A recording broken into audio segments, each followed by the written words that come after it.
Maxar technologies की satellite images में अमरीकी हमले में तबाह होने वाली ईरानी न्यूक्लियर फैसिलिटी फर्दो पर भारी तामीराती मशीनरी दिखाई गई है।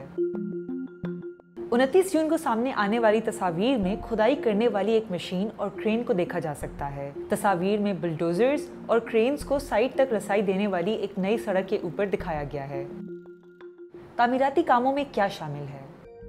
फर्दो वो ईरानी न्यूक्लियर फैसिलिटी है जिसे अमेरिका ने बंकर बस्टिंग बमों से निशाना बनाया था। तामीराती मशीनरी साइट के दाखिली दरवाजे और कॉम्प्लेक्स के मशरकी हिस्से में एक तबाहशुदा इमारत पर काम करती दिखाई दे रही है।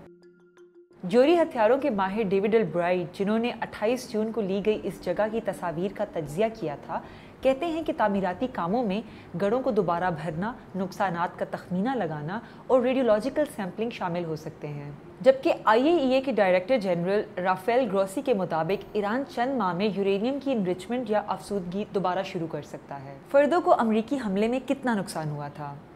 22 जून को बनाई गई हाई रेजोल्यूशन तस्वीर में 6 नए गड़े देखे जा सकते हैं, जो मुमकिना तौर पर अमरीकी बमों का दाखिली पॉइंट होंगे।